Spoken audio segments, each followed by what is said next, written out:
Under 18 Asian baseball championship as you know के 6 सितंबर से 12 सितंबर तक ताइवान में हो रही है, तो इसलिए मैं आप सबको बुलाया गया कि आप लोग प्रोफेशनल सारे हमारे कोचिंग स्टाफ हमारा साथ हो और हमने इसको किस तरह कम्प्लीट करना है।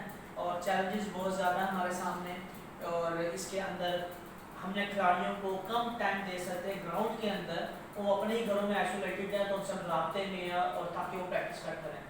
आप लोग उन खिलाड़ियों से एज आप कोच हो उनके, तो आप उनसे राब्ते में रहें और ऑनलाइन उनसे आप उनकी डेली की रूटीन चेक करते रहें कि जो फिटनेस का सिस्टम चल रहा है। इसमें एज आपको पता होना चाहिए, नोट करें कि 2004, 2003 और 2002 का बच्चा अंडर 18 एशियन बेसबॉल चैंपियनशिप में जा सकता है।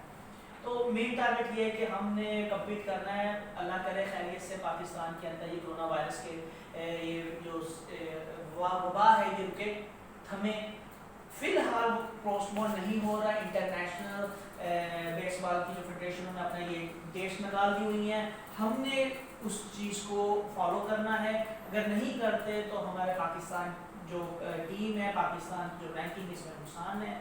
अल्लाह करे ये वबा ख़त्म हो जाए, पाकिस्तान में पार्टिसिपेट करे। इन केस अगर कोई प्रॉब्लम हुआ तो इंटरनेशनल जो बॉडी है डिसाइड करे कि डेट्स को मे भी आगे फर्दर मोर मंथ और 2 के ले जाए, बट इसकी अभी तक वो डिले नहीं है। उन्होंने अपने इंटरनेशनल डेट्स निकाल दिए हैं। आप सब लोग अपने तौर पर तैयार रहें, अपना पेपर वर्क करें, अपना डॉक्यूमेंट्स देखें, अपने बच्चों से रब्ता रखें ताकि हम एक अच्छी टीम को वहाँ लेके जा सकें जिस तरह हम लास्ट ईयर भी लेकर गए हैं अंडर 15 में। ठीक हो गया।